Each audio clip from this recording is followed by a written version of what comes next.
You're listening to All About Girls of Color podcast, a space dedicated to creating environments that allow girls to thrive.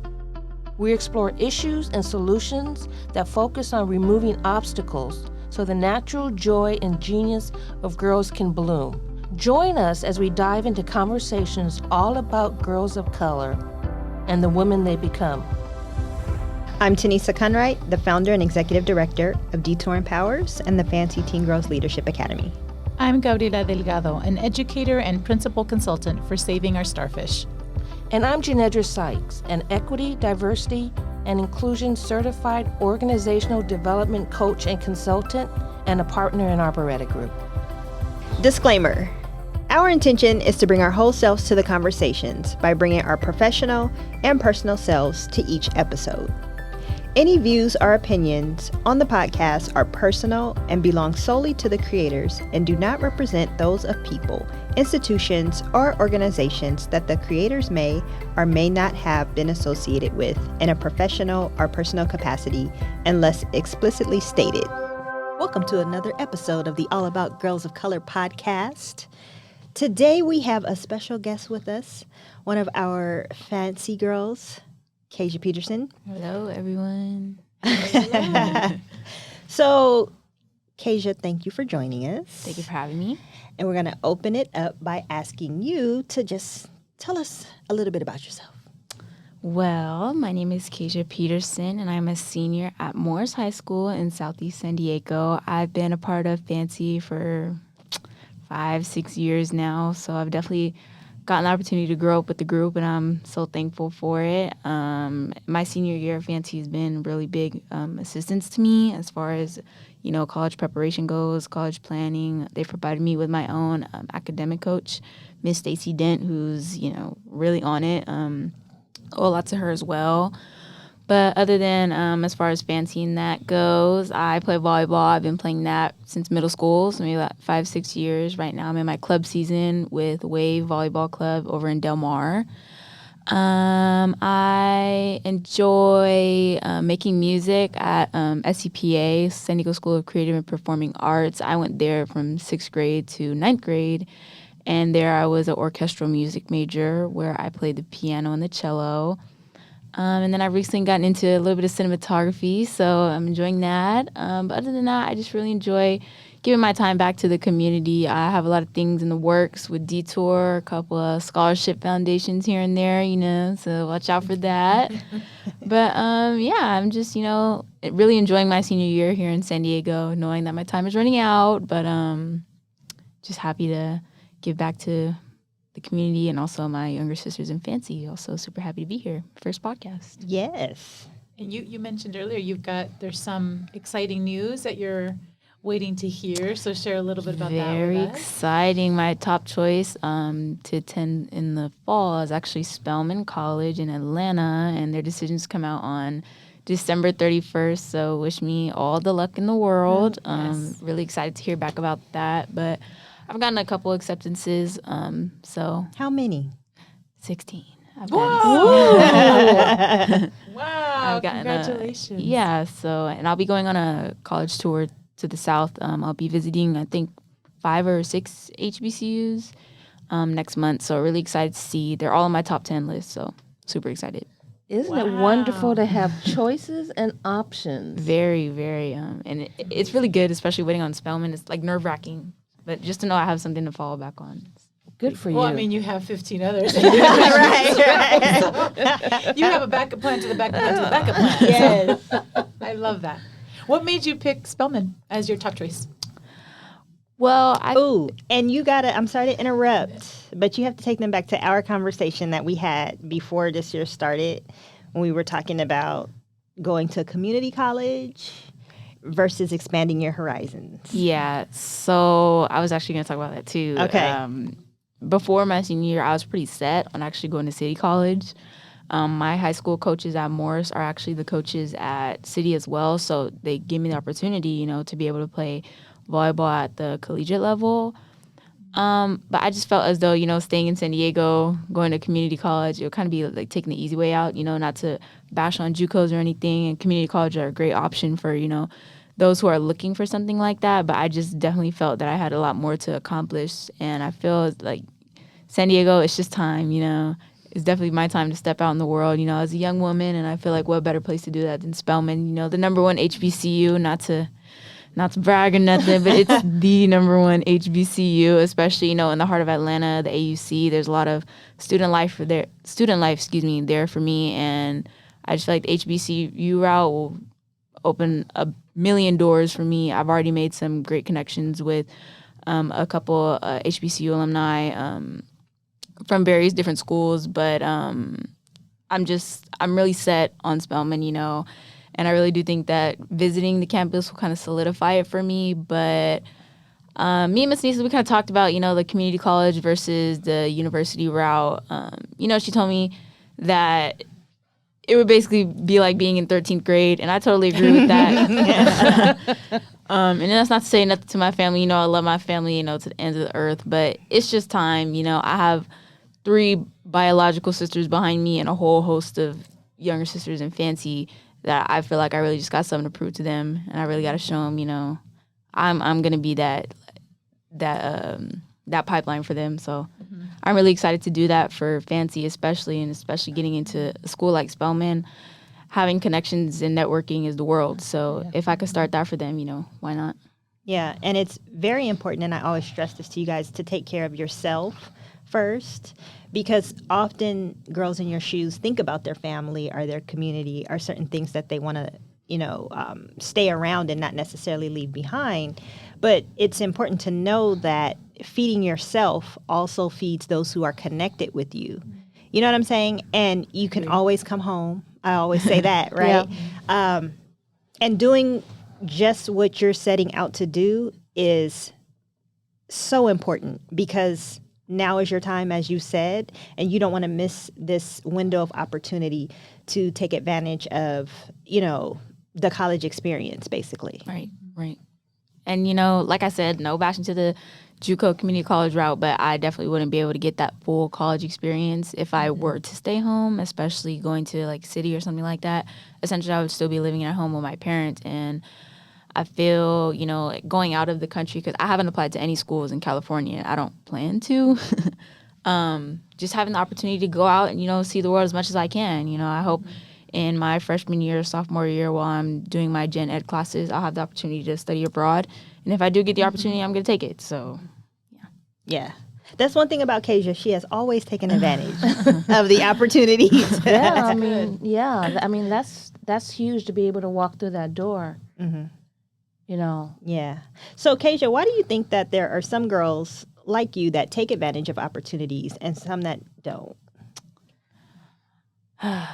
I think it's really a lot of reasons, but it really just comes down to who wants it the most. And I definitely think that this is something that playing sports has really instilled into my mind. I think it's that athlete mindset, but it's just about, who wants it the most. It may not be always cut and clear in stone for you to see, but I think it's really important that you understand what your end goals are. Say you do want to go to college, but you're not really sure how to get there. If you're really adamant about it, and even if you don't have the best, track record in high school, there's always the community college route to the 4-year route. If you go to community college 2 years and transfer out, I feel as though you really just have to make a way if there's no way. And I think that that's something that a lot of the youth in Southeast San Diego especially tend to lack on, because there's a lot of distractions in the community, and there's a lot of easy ways to get off track with things. But I think it's about, you really got to have your head on straight, because, one mistake and, your whole life could be thrown away. But I think groups like Fancy and Detour and even our brother group Blue Heart are, really making a big change in the community and offering a lot more opportunities that, maybe students wouldn't always necessarily have. Maybe you're not a D1 football recruit, a D1 basketball recruit. You just have to know your strengths and apply those appropriately. That's just how I feel as though. As you look at your peers, what obstacles stop them? Specifically? I was thinking about one of our guests on the podcast told a story about how someone wanted to go to college. They did the junior college route, but their transmission went out in their car. And it just set out a whole kind of domino effect of not being able to get to work, not being able to get to school, and it just kind of discouraged folks, and they stopped. I mean, do you see that at all with your peers? That they might have the talent, but the certain obstacles kind of lay them out. I think the biggest obstacle that I'm seeing in my peers in my community is kind of like the judgment factor and like feeling that, oh, he's doing this, why am I not doing this? And getting discouraged in that way, as far as like A comparison? yeah, comparison, and like everyone thinks it's like this really big competition, but it's really not. It's most definitely a marathon, and it takes all of us to progress, and we have to move together. But I think everyone's a little disconnected from that, and granted, like there's a lot of youth that are doing really good things, whether that's sports, their business, entrepreneurship, whatever it is, but I think it's just not connecting to everyone. There's definitely a lot of distractions with like Thinking there's one way to get there, or what? maybe not necessarily one way, but like you were saying, one small thing, and they're just over it or done with it. And especially like I would say like my class particularly, especially having like a majority of our high school on COVID, it's kind of discouraging. Like that's why I think I was so quick to hurry up and try to graduate, because going all the way to June, I don't even know how that would look for me. But then that's what Miss Denise was saying, always seeing the opportunity in something. And I think that's something that a lot of kids my age or youth my age, it's just not clicking for them. And sometimes all it takes is one good thing, but you never know when that one good thing is going to happen. And I think a lot of people bank on that.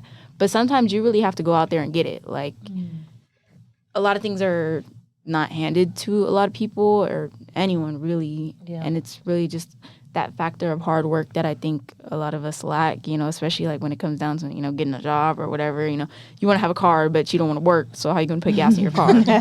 So you sound like an old lady. How old are you? I'm 17, but I've been working since I was 16. Even before that with Detour, I got to be an ambassador, I think when I was 15 and a half. So I've just always been out there, really out there for myself.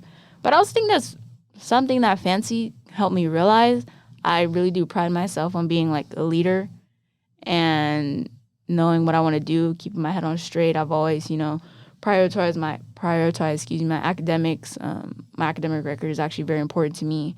And even though, I did think I was going the community college route, I was always able and I was always had the opportunity to go the university route.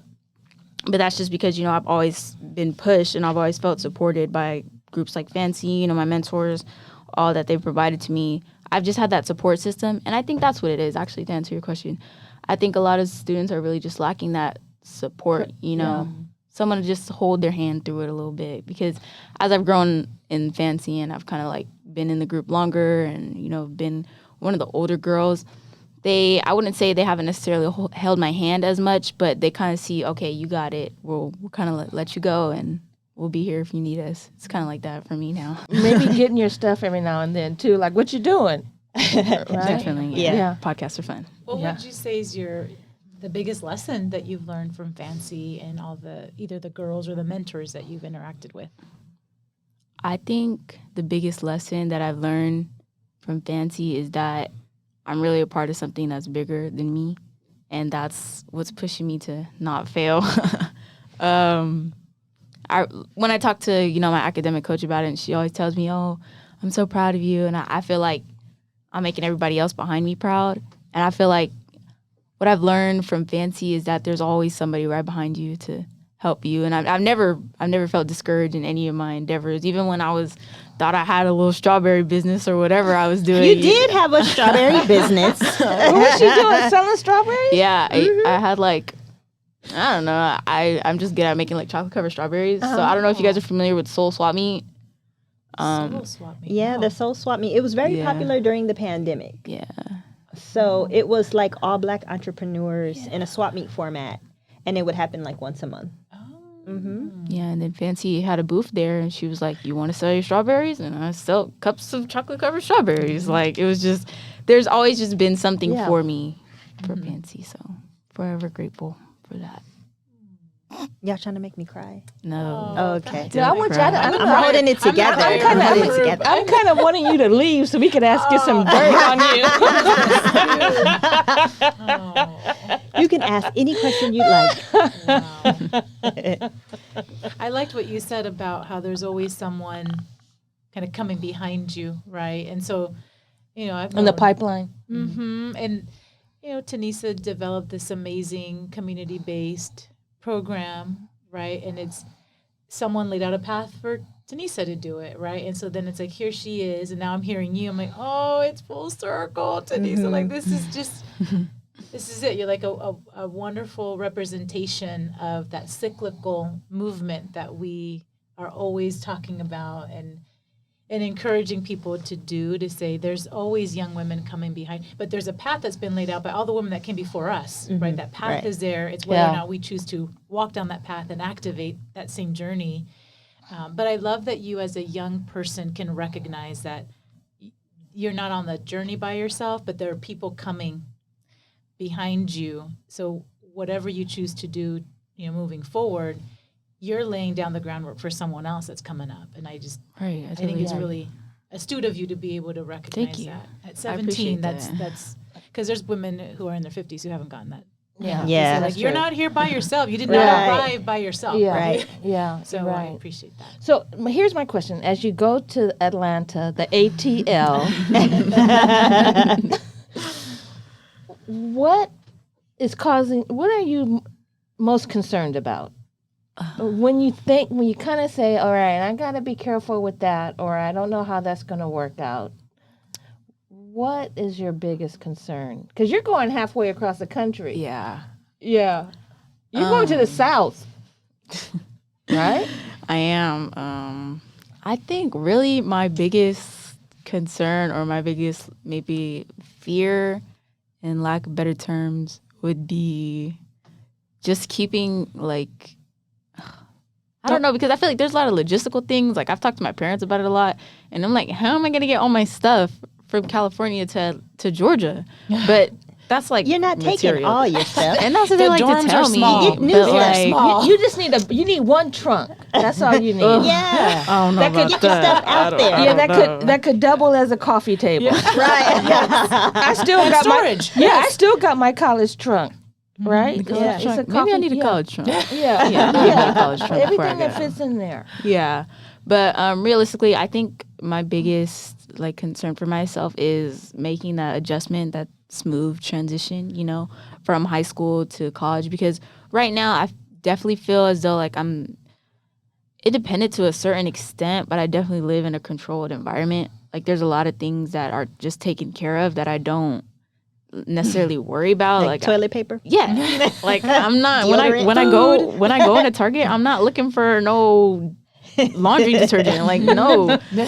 But I think I'm just gonna be a little anxious or nervous about making that clean transition. I don't feel as though I'll be distracted or time management, because I have very well time management. You don't think skills. you'll go buck wild? No, because Because I saw people do that freshman year. no, not at all. Yeah, no adult Because- supervision. They realize that they it's just lose it. me. Yeah, Right? but then Miss Denise is always she can get a phone call, and then but She also got spies everywhere too. Literally. She'll know. but also I hope to attend the university on a full ride scholarship, so that's also going to be like that kind of Like a bumper. Responsibility. kind of like a little knife in my back, Yeah. like, hey, what are you doing? Yeah.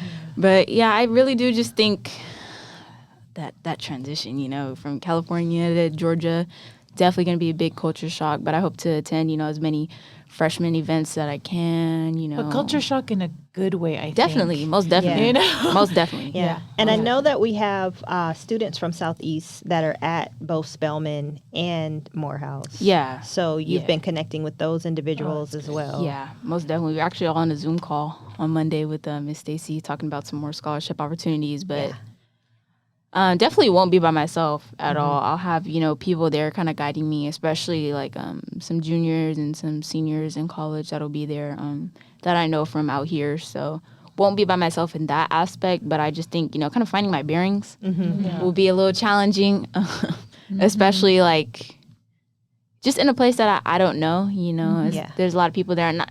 And not to saying like the whole freshman class of Spelman is going to be all from Atlanta, but, and I'll have the other girls that are in my senior cohort with me that hope to attend Spelman as well. So we'll all have each other, and that will definitely make things easier, I feel. Be gentle with yourself that first semester.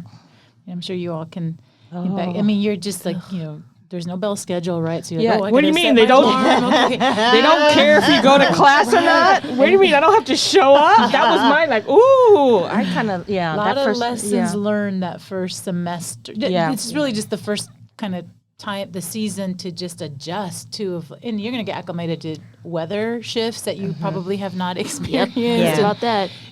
So, but give yourself that semester to say, okay, I just got to find my groove, and you'll get into a rhythm, but you're smart that you're already tapping into your support network because you'll rely on them. And, those 4 years will go by so fast, but you're going to have a hell of a time, and you're going to meet some amazing people, and that's what it's all about. It's of course a lot of great learning happens, but it's also you're going to find yourself.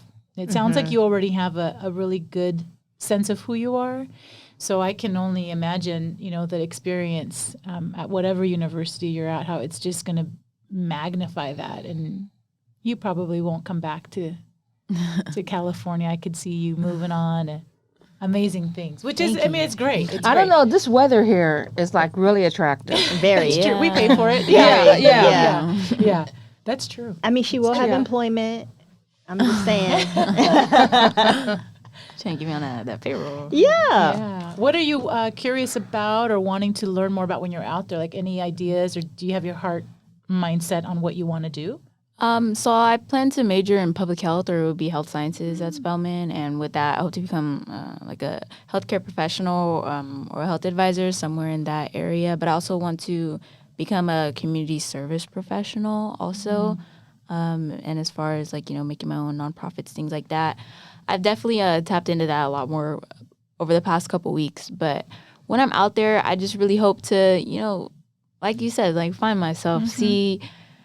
Test the waters as an adult, I'm just really, I don't know, I'm really excited. It's something new for me. I think that's really what I've been needing for a while now.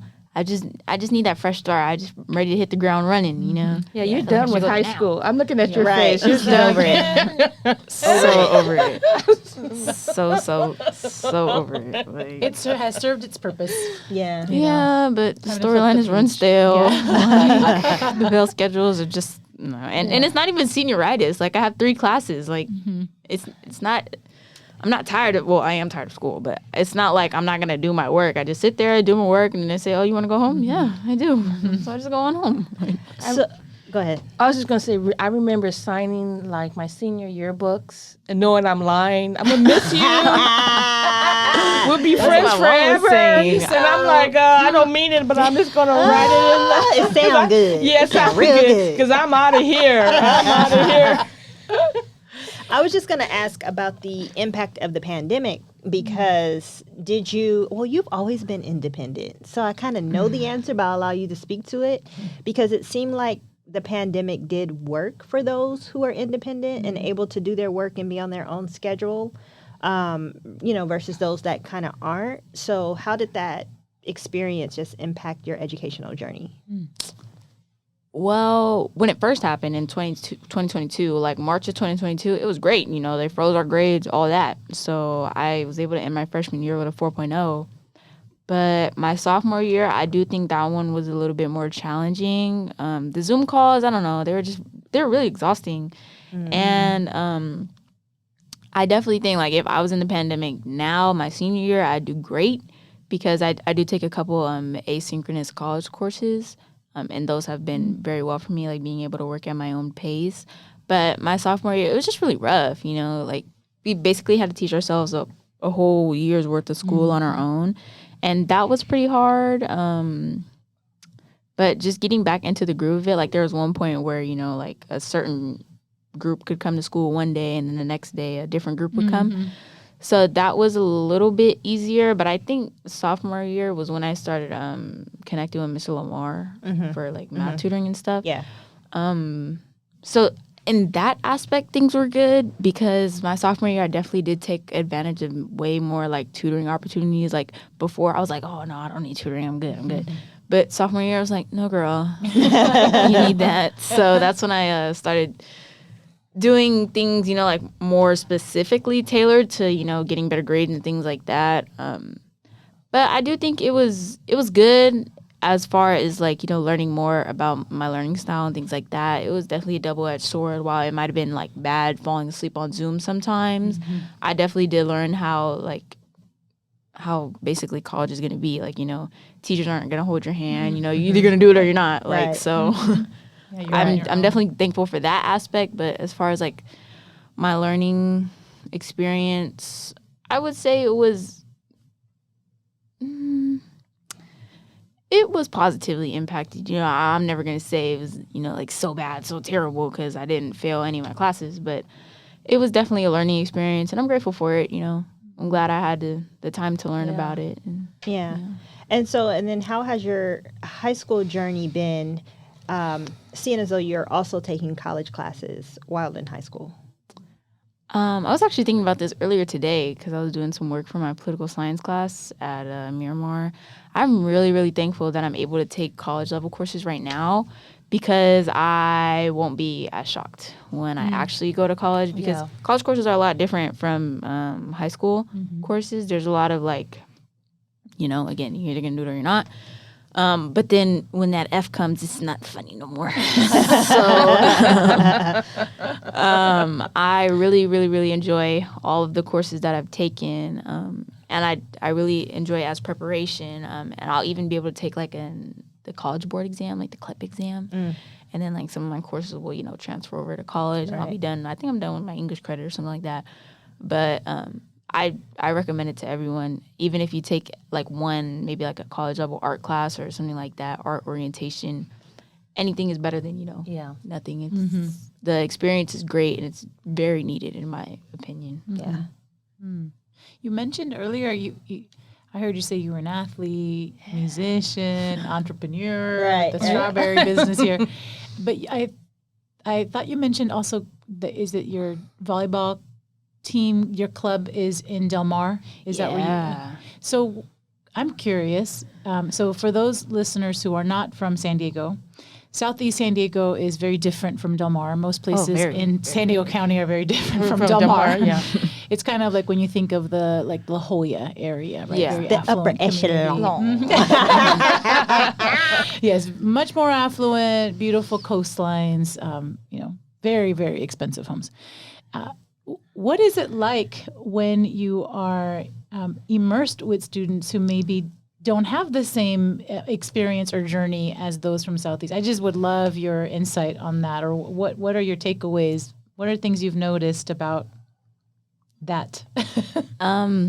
There's definitely a lot of, you know, like code switching to a certain extent. You know, it doesn't really matter who I'm talking to. I'm still going to be the same KaiJah that I am right now. But, you know, maybe when they ask me what school I go to, I'll be like, oh, Morse. And they're like, what's that? And I'm like, yeah, it's okay, girl. Don't even worry about it. Because, you know, majority of my teammates, they go to like La Jolla Country Day. Some go to Cathedral. Some go to Mater Day. So it's a very different atmosphere in Del Mar. But actually got some training in this in Fancy. We learned about code switching and kind of like, not like blatant assimilation, but, you know, like just knowing there's a time and a place for everything. You know, I know what I'm there for. I'm there to get better at my sport. So I'm not going to, you know, like drown you talking about Southeast, you know. But my teammates are very respectful when they talk about it. You know, some of them are like really like curious about where my school is. And obviously Lincoln is pretty popular school and it shares the Southeast title, you know. But it's definitely been an experience. Before I played at Wave, I played at Storm. It's a club in like deep Chula Vista. So with them, it was a bunch of students from, you know, like East Lake, Olympian, some students from Mater Day, the one in Chula Vista. So it was kind of like the same experience there.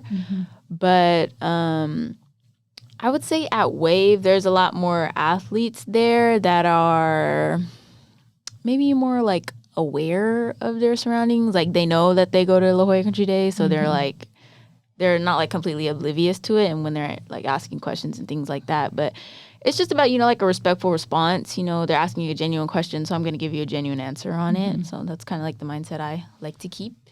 Are you the only Black girl on the team? I'm not, actually. My teammate from Morse actually plays on the team with me. So it's me, her, and 3 other Black girls. There's 5 Black girls on our team. I'm astonished. This has never been like, Yeah. we've never had That's that many. amazing. Right, Yeah. right. And we're some of the top players on the team. So Nice. it's really nice. I love it. I've only been playing there for maybe 2 or 3 months. Yeah, we started right after Thanksgiving. So we've had our first tournament already. So it's very fun. Actually, I have practice later today.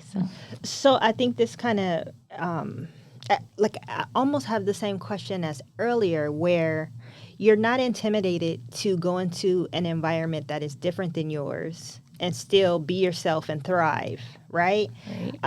What challenges do you think other girls your age face when they are, met with those same opportunities and choose not to participate in them because they feel like, oh, that's not for me? I definitely think it has a lot to do with, self-confidence in a sense, but also has to do with, again, knowing who you are. If you know, who you are and what you're there to do, you'll have control over any situation in any room. And I like to, go by that guiding principle. But my advice would just be, you have to be true to your own self, always, no matter what, because that's why you're there, There's nobody else in that room like you. So you kind of have to take it with pride, do as much as you can. And I definitely do pride myself on giving my 100% effort in whatever that I do, whether it's work, sports, fantasy, volleyball. And that's just something that definitely motivates me and keeps me kind of calm in situations where I may feel, outnumbered or maybe a little bit uncomfortable. But I like to tell myself, nothing easy is comfortable. So. So wise. 17 She's old. years. She's not- You have a much older spirit. Yeah, I in want a to see good some way. ID. Yeah. I want to see some ID. This is a 27-year-old right here. 27, much older. Oh, not 37, 47. Shoot. Wow. And where does, and I love that question, Tanisa. You asked her a good one. Is that something you think this kind of naturally happened for you as far as your own self-awareness and confidence? Is that something in your family, siblings? Where do you think, if you had to pinpoint, where does that come from? Yeah, I think it definitely started in my house. My grandma, she's always been the one to tell me, the world is yours. You just have to go out there and get it. So I've definitely heard it from my family growing up. I've always had, a strong sense of maybe not necessarily who I am, because you don't know who you are when you're 5 years old, but a strong sense of, this is something that you have to figure out. And, we're all part of this collective consciousness, whether you, believe in that or not. But I choose to believe that, we're all here for a very good reason. And there's just, like I said, I just feel like I have a lot to prove. And, not necessarily to anybody else, but just to myself at the end of the day. But to go back to your question, I think that it definitely started in my home, but it grew and it culminated and matured through my time with Fancy. There's so much that I owe to Fancy, and I feel that I didn't necessarily see it until my senior year, and all that Fancy has done for me, it just never really registered until now. We've done literally so much over my time with the group. And it wasn't, just community service or just, a little camping trip. It was really a part of something bigger. It was a whole agenda that definitely contributed to who I am today. I was able to really, get that leadership out of myself. I was really able to, hone in on that for my advantage. And, again, the opportunity that I saw, maybe I didn't see, but my grandma saw. She put me in Fancy when I was in 7th grade, and here I am now. Back when we were doing, I don't even know what we were doing, making snowflakes or something. I don't know. Well, you originally came because some students at UCSD were working with us as interns. Okay. And they were working on a study, and they wanted to do a series of self-esteem workshops with the girls. So that was her original introduction, and then she joined the rest of the group. And you ended up going to the expo like fairly quickly because you joined like that spring, and then the expo was that April. And that was like your introduction. And it's just like, it's both personal and systemic at the same time. Like you have like developed really strong personal relationships, but you are in an environment within Fancy, within that cohort that carried you to, Yeah. able to look at people before, like you started with your conversation, your comment about the pipeline. You were watching folks ahead of you. Right. And there's people behind you. So you're in an environment where it was never just you. Right. Yeah, and we were always celebrating academic achievement, always celebrating the girls going off to college, celebrating the girls that overcome adversity, celebrating the girls who are leading, the girls in entrepreneurship. So just so many dimensions to be celebrated. And I think a lot of girls don't get exposed to that. Yeah. It's like, do what you're supposed to do, stay out of trouble, and everything is fine.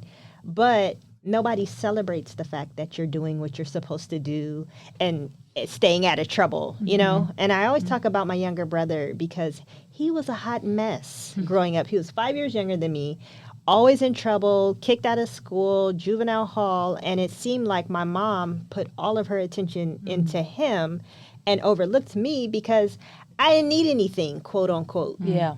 And it's like, but I really did. Yeah. You know what I mean? And so I just try to pour into the girls to let them know, keep going, you're on the right track. We support you. Who do you need to talk to? Because I'm always networking on their behalf. You know what I mean? And just what can we do to show you that we're in the trenches with you? Yeah. And that you are in a system of support. Right. Because I think about, as an adult working professional, when you hit those cultures and people that tell you can't do it, you might get stunned for a minute. Then you remember back, no. I actually. I actually can do it. And if I'm feeling a little shaky, I could call X, Y, and Z, and then we'll say, yeah, you could do it. Take a nap. Right. Take a nap, and then get back up. Yeah. And we need that our entire life. Yeah. So as we have the mentor and the mentee today, I have to ask the mentor a question. Because I was fighting. I'm the crier in the group. I cried earlier today when we recorded. But we need some Kleenex. When you were talking about the impact of my love for Tanisa, I just felt like, oh my God, how is she not losing it right? So I have to ask you, my friend, when you're hearing her journey and her kind of what she's walked with Fancy, what does that do for you, or what is that like, having the mentee in the flesh articulate that? You're trying to make her cry. I am, because I'm going to get a tear. Do not cry. That's my goal in life. I want to make her cry. Let's make Tanisa cry. Oh my God. I think for me, I've always seen it. And so I was just waiting for you to see it. As soon as I met you and as I began to work with you as you were in junior high, I was like, okay, she's going to be my super. By the time she gets to the 12th grade, she's going to be like at the top.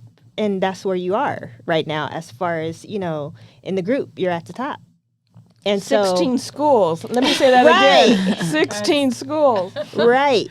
Because it's something that I can see really early on, and some girls, their light comes on at different times, you know what I'm saying? And so for me, it's a revelation that has come to pass. And it's always spiritual for me because this is my purpose and this is my calling. So that's probably why I'm able to hold it together so good, is because clearly I know it's Gabby's a mess. I know. I cry at commercials. I'm that person. Yeah. So I know that, God is with me, in everything that I do. And it shows up through my mentees, it shows up through KaiJah. And I always, just loved KaiJah because she's a Morris Tiger. So, Tigers. Go Tigers. alumni. we have I have high expectations for my Tigers. Because we just share that, camaraderie from the same high school. And, even at 41, if you run into anybody that went to your same school, you're like, hey, you're my person because we're, we had that same experience. So it keeps me going. Yeah, it keeps me going. I love that you said that you can see it in them before maybe they are able to have that epiphany, because that's a gift that some adults have. Some don't. There's teachers, educators who don't have that. They cannot see the brilliance and the beauty of that young person, and they miss opportunities to connect. But you're able to see. It's almost like you have this amazing talent to say, I don't just see what's in front of me, but I see her already, at one of these top schools and doing all great work. So I love that, and I'm glad that it motivates you, because that's the work, right? It's how do you continue to do good things for others, because you've had people that have poured into you, and so how do we just, we're one big circle of love, so how do you continue to do that and then push up against these systems that try to quiet our voices? How do we continue the rally, the support network, so to speak? And I think it's so cool that you're interested in public health, because that's what public health is about, right? It's about creating that environment where everyone can thrive, where you get your basic needs met, both the physical ones and the emotional ones and the spiritual ones. So I think that's really cool that you're looking into doing that. Thank you. Yeah. I'm excited about that too. See what the major is all about. Yeah. So by the time this airs, we will already know what university you're at. And we will, because we're probably going to air this by February time. That's when we scheduled to release. So you'll have to. Well, she does want to have a release party. A reveal party. You day. did? Oh my God. Yeah. That's a gender reveal? Yes. I love that. That's actually really cool. 16 babies? No, wait. No, just- how's that going to work? Yeah, you just Well, 16 you already got into. Yeah, right? but it's not Spelman though. It's the one you're waiting for. I'm waiting on that big one. Right. So you just won't know where she's going until, Well, we know where she's going, but you said it. I know, but hey. We need Spellman to deliver now. Now you're confusing the old folks. How can you have a reveal when there's really no you have there's lots 16 of options. There's 16 options. That's right. You never know. You never know. You never know. Spelman is my top choice, but you never know what'll come knocking on my door. Full ride. You never know. That's true. It's gonna be like when an athlete's being recruited. Yeah. It's literally it's exactly that. Yeah. It's exactly that. No, I think it's really important to leave space for what you want may not be what God wants for you. Right? And that one of those other 15 might be a place where you'll get more opportunities than you thought were possible. You just don't know. You're gonna be wherever you you're just meant don't to know. be. We already know that. But it's great that you have all those options. You're in this. You got a very high class problem. Yes. 16. Yeah, and I'm like I said, with playing volleyball, I'm definitely still open to the recruitment process. So you never know what schools might, holler at me for a little athletic scholarship. You never know. Yeah. You never know. So and Spelman, they don't have sports there, and it's gonna break my heart. But it's not end all be all. But I'm definitely Spelman. I definitely think they're about making a way. So you never know if you see Spelman with a volleyball team in the next 4 years. Bam. Holla at your girl. So you'll have to come back. I'd love to have you join us again at the end of your first semester or your first year. Of course. That would be great. Yeah. That would be great. Something I wish I had done this, and I always recommended it to my girls. It was always part of our groups, but and you're gonna be super busy and have a heavy caseload. But if you have an opportunity to journal your experience, because when you can look back at those journals, you're going to see you start off as one person and you might be a completely different, better refined person, at the end of those 4 or 5 years. So if you have an opportunity and you remember, just something to consider is just journal, people you're meeting, things you're feeling. It just is such a cool artifact to then go back as an adult entering the workforce and then say, wow, I did all this. And so anyway, I think that's just a really good way to capture your story to share, with And it could help the pipeline in back of you. Definitely. Yeah. Yeah. That's my tip. My one little tip is I wish someone had told me write about it because, we try to think back now, but it's nice when you can just have an outlet to write about this class was not for me, So linguistics, I remember it. I really do believe, like hindsight is definitely 2020.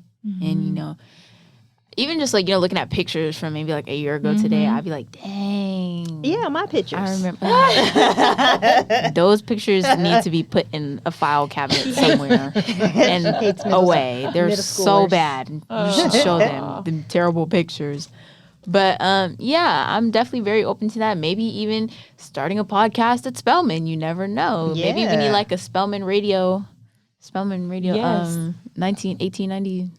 Don't quiz me on this. But something cool. I'm definitely into like everything artistic, and I love seeing the art and the beauty and everything. So I'm really open to that. I'm definitely gonna do that. Yeah. My little dorm room with a candle, with my little journal, in all the and my spare time you're desk. gonna have, Right. Candlelit journaling. Yeah. 100,000 followers. Yes, exactly. I guess the newer version would be you do a blog, right? You could you could find another way, but I'm old school. I still like journals that are handwritten. Pen paper. Yeah, same here. Yeah. Same here. Well, best of luck to you. I'm sure we'll hear from Ms. Tanisa Thank you. What the final decision will be, and Absolutely. super excited for And you. congratulations on the latest scholarship. Oh, She got the Black Chamber of Commerce scholarship earlier this year. thank you. And then the new one is the Omega Sci-Fi, Yeah. Baja Quest, San Diego chapter, or essay contest. I actually got to meet with Mr. Darren Glover yesterday, and he presented me with my scholarship award. I won second place in their essay contest. So that's my second scholarship. A lot more to come. I'll be applying to a lot more. So now at this point, it's really just about going out and getting the money. Yes, So, scholarship sessions. scholarship time. Yes. Super excited about that. Yeah. So All right. definitely get my foot in the door. I'm gonna have a lot more. You guys are gonna hear about me. The best You guys are gonna hear about The me. best is yet to come. Yes, definitely. Thank you for sharing with us. Of course, great questions. I love Yes. talking about my experiences. Maybe they can help somebody else. Absolutely. They already are. Thank you. Yes. So that does it for us on another episode of All About Girls of Color. I'm Gabby. I'm Tanisa. I'm Janedra. Catch you next time. I'm KaiJah.